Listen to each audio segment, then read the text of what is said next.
Marcel Bétrizé nous a fait découvrir ces horloges de Foucault dans un autre reportage. On va maintenant à la découverte des mystères des horloges à billes et des horloges pneumatiques. Le fonctionnement de ces horloges à billes est basé sur la notion de gravitation et non plus sur celle de champ magnétique. Voici maintenant une horloge à billes réalisée par Marcel Bétrizé. C'est en 1997 que l'idée lui est venue. Une horloge dont le balancier ne serait animé que par la chute de billes de roulement. Il a fallu définir la longueur du balancier, 1 mètre de long pour 1 seconde de temps, sa matière, la taille des billes, le système de blocage à la 60e bille pour 60 secondes, le mécanisme pour lancer la première oscillation, le retour des billes à leur point initial. Tout cela détermina la taille du châssis, environ 2,20 m de hauteur. Il a fallu inventer un système d'intervention automatique en cas de blocage. Pour l'affichage des jours de la semaine et des phases de la Lune, on a choisi des pièces en rotation, actionnées par des leviers et un contrepoids. In fine, c'est 1600 pièces, 300 kg de matériel et 95 roulements à billes. Donc après, ça a duré un an et demi de travail. Et à la fin, je savais travailler, je savais tourner, fraiser, et j'avais plus de copines. Parce que quand on travaille jour et nuit, samedi, dimanche, c'est sûr que c'est le prix à payer. Celle-ci, donc, c'est une horloge à billes. Elle est partie d'une simple idée. Est-ce qu'on pouvait faire un affichage marquant les heures, les minutes, secondes, uniquement avec des billes? Donc ça, c'est l'idée initiale. Au début, je voulais la faire électronique, donc avec des capteurs, des vérins. Et après, je me suis dit, pour qu'elle soit bien, il faudrait qu'elle soit que mécanique, uniquement mécanique. J'ai soumis l'idée à un pote qui était mécano, qui a réfléchi, puis un jour il a dit non, après un mois il m'a dit non, c'est pas possible, mécanique, on pourra pas. Alors bon, j'ai réfléchi un peu dessus, puis finalement je l'ai faite un peu par orgueil, déjà parce qu'il avait dit que c'était pas faisable, et ensuite parce que c'était un super projet. Alors le principe en soi est assez simple, c'est que le moteur du balancier, c'est les billes. Donc, une bille par seconde tombe et pousse le balancier, à droite ou à gauche. La base de temps, c'est le pendule. Le pendule fait 1 mètre, donc ça fait 1 seconde. La bille qui tombe passe chaque fois sur les scotches. La 60e bille, c'est la minute, logiquement. Alors le secret pour arriver à faire quelque chose de mécanique, c'est que la 60e bille roule sur les secondes. En descendant, elle me ferme l'entrée. En tombant, elle prend assez d'énergie pour me libérer les 59. Je récupère l'énergie des 59 pour libérer une qui en attente ici, qui, elle, en tombant, me rouvre l'entrée des secondes, qui part sur la minute. Et c'est la même chose pour les minutes, pour les heures, et à minuit, les jours de la semaine et les lunaisons avancent d'un cran. Et le dernier secret, c'est-à-dire à minuit, il y en a 144 qui tombent, elles sont en bas. Quand elles sont en haut, il y en a trop ici. Ici, je n'ai pas assez d'espace pour 144 billes. Donc il a fallu fabriquer une régulation, et c'est simplement ce ressort ici. Et les billes qui sont en trop, elles tombent dedans et elles se régulent.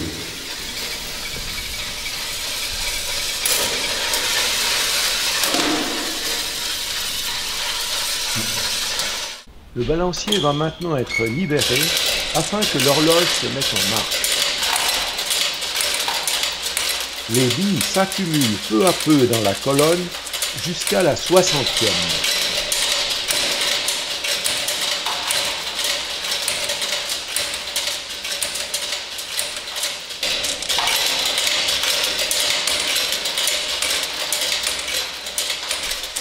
Le circuit est relativement long pour atteindre le petit moteur qui en délivre 1 par seconde.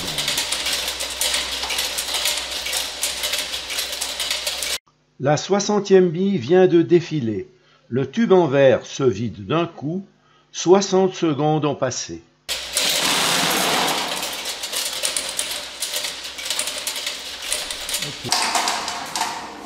On revoit encore une fois la scène, cette fois-ci sans interruption.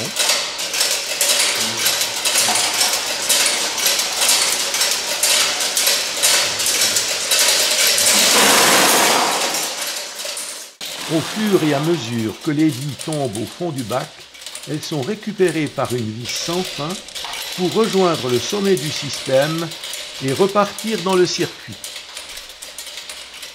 Dans sa très grande sagesse, Marcel a résolu deux problèmes.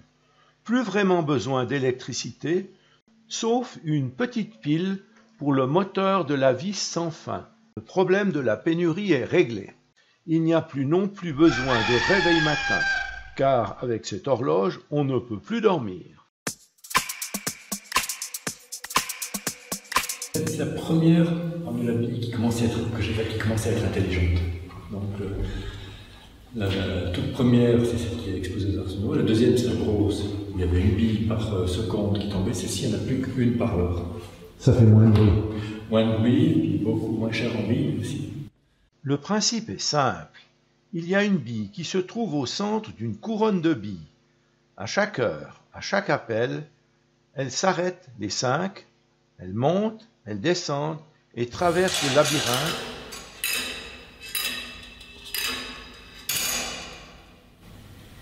Et là, j'ai assez d'énergie pour 1 heure pleine. L'ordre de remonter la bille est donné chaque fois que l'aiguille des minutes est à la verticale. Une tige soulève alors cette bille du fond, en écarte 5 autres disposées en cercle et pousse ensuite une petite colonne de billes à l'intérieur d'un tube en verre. Le châssis doit être triangulaire pour éviter toute torsion due au passage du balancier. Progrès incontestable. Au départ, il fallait une bille par seconde, puis une par minute et maintenant une par heure. Marcel Bétrizé construit cette pendule à une seule bille, dénommée cyclostyle, avec le même mécanisme de moteur que sa consoeur Florence, précise, fiable. Seul l'habillage change avec l'usage d'une vieille imprimante Gestetner. Voici d'ailleurs cette imprimante dans son état originel datant de 1890. Donc ça c'est une horloge à billes aussi, mais où il n'y a qu'une seule bille par heure qui tombe. Une seule. C'est la bille qu'on voit ici. Et en tombant,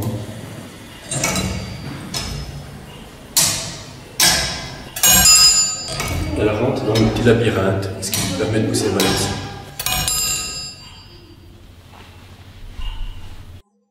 Alors ça a été construit à partir d'une imprimante de la fin du 19e, début du 20e siècle,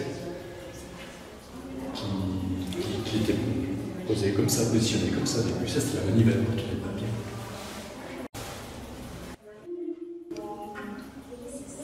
Le balancier est construit avec l'étoile d'une chaîne d'embouteillage. Un disque avec un trou amène la bille au sommet de la cage. Cette bille va tomber dans un labyrinthe composé de 3 grilles et 3 clous, poussant le balancier dans le sens de l'oscillation par la seule force de la pesanteur, ceci une fois par heure. Donc au début c'était une imprimante et j'avais fabriqué, c'était un alcotest avec des billes qui tombaient et tout, il fallait souffler dedans et en fonction du taux d'alcoolémie, ça bougeait. Puis pendant 10 ans j'ai eu cet alcotest sur mon établi, pendant 10 ans j'étais pas content.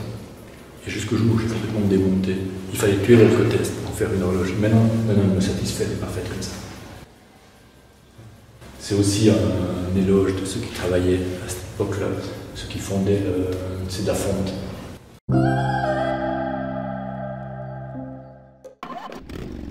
Nombreux sont les amateurs de Harley-Davidson ou d'autres grosses cylindrées, sillonnant souvent nos routes en groupe. Prudence ou non, les accidents sont toujours un risque et parfois la moto finit à la casse. Pas perdu pour tout le monde. Marcel Bétrizé a su recycler certaines pièces pour construire une horloge à billes. Il a complété sa collecte avec une poêle à frire et des pièces de vélo. Aprilia, le nom de cette œuvre, est aussi celui de la moto qui a fourni le châssis de l'horloge.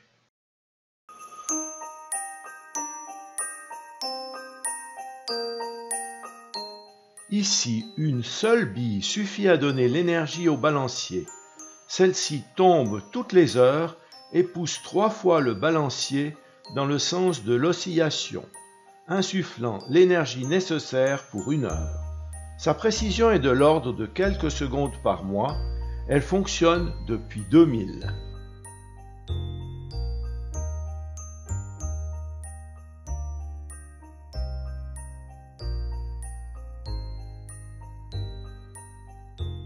Il nous reste encore 3 autres pendules, 2 pneumatiques et 1 radiométrique, nous permettant ainsi de découvrir le génie de Marcel Bétrizé. Une œuvre d'art très importante et très connue de Marcel Bétrizé, c'est le chronolithe, réalisé entre 2001 et 2002.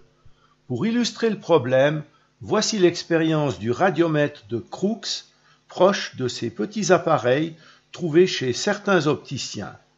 Il y a un moulin fait de 4 feuilles de mica dont l'axe est posé sur la pointe d'une aiguille. L'exposition à une source de lumière le fait tourner. À part sa fonction d'horloge, ce chronolithe enregistre également les ondes sismiques.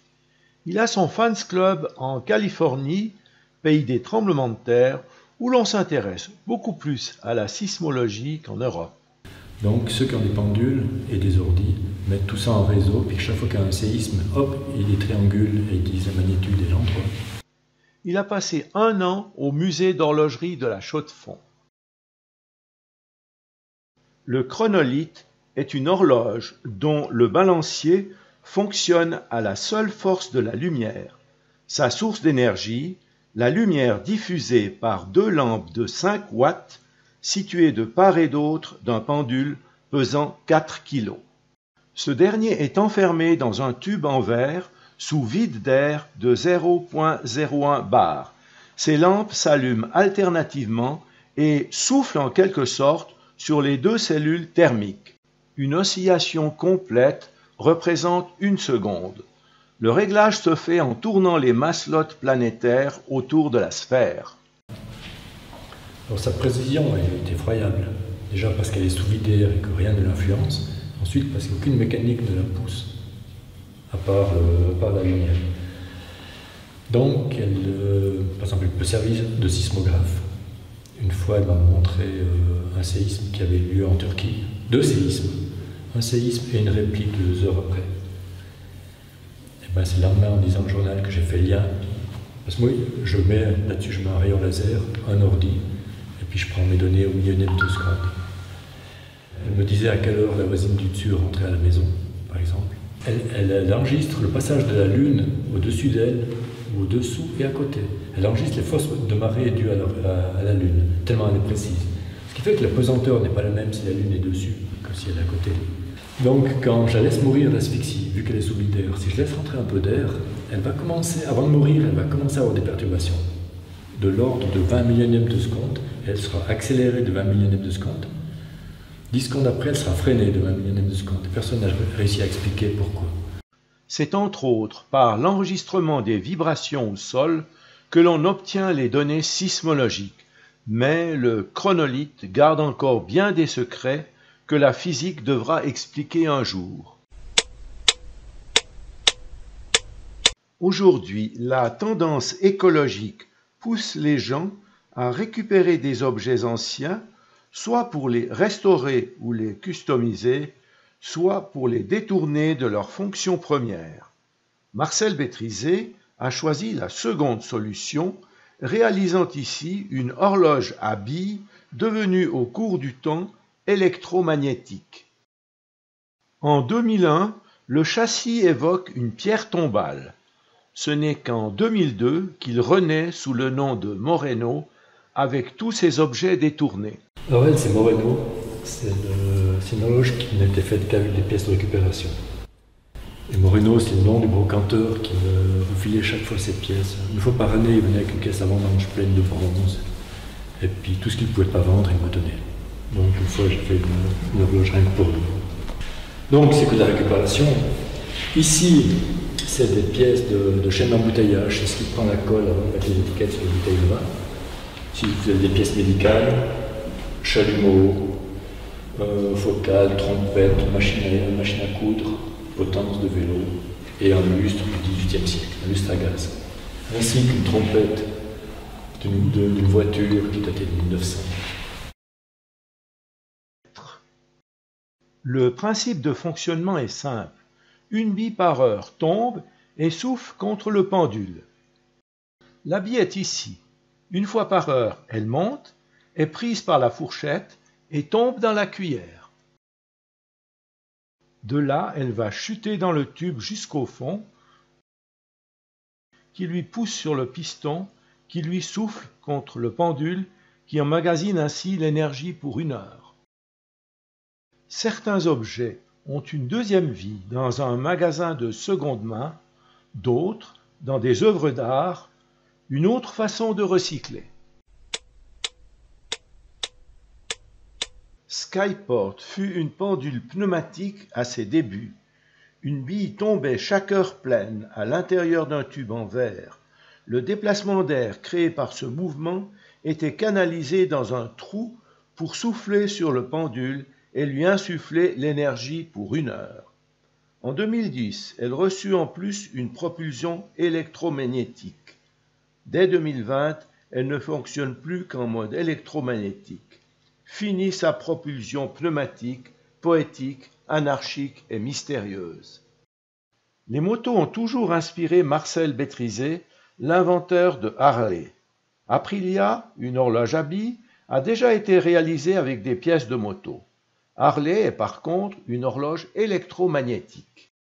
L'horloge fut construite à l'intérieur d'un carter de moto Harley-Davidson accidenté. La suspension est faite de couteaux provenant de couteaux de balance de précision. Il y a quelqu'un qui était resté boire des verres, pas loin d'ici, puis après quand il est sorti du bistrot, il a fait 20 mètres et il est tombé, il est parti à ventre. Donc il est venu chez moi à l'atelier, il avait son carter qui était tout marqué, puis il est venu à l'atelier, puis il m'a dit allez, toi moi tu feras quelque chose d'intéressant avec ça. Si l'on veut obtenir une horloge de précision, il faut utiliser un matériel thermostable. Il y a une règle dans les balanciers des pendules, c'est que comme les métaux se dilatent quand il fait chaud, le pendule retarde, car plus le pendule est long, plus le pendule est lent. Dans tous les autres que j'emploie, j'ai employé une sorte d'alliage qui s'appelle l'Invar, qui coûte très cher, c'est chaque fois 200 francs pour une tige. Celle-ci, j'ai décidé d'être radin. Donc, c'est une tige en inox. Et à l'intérieur, il y a du mercure. Quand il fait chaud, l'inox se dilate en descendant, mais le mercure se dilate en montant. Et la moyenne est stable. Ce qui fait que j'arrive à avoir un pendule précis avec des matériaux qui ne le sont pas du tout. Pour compléter ce documentaire, il y a 2 autres reportages, celui des pendules de Foucault et un consacré à l'exposition qui s'est tenue à la Grenette à Sion en 2021. On y voit des objets audio et des œuvres originales, parfois loufoques.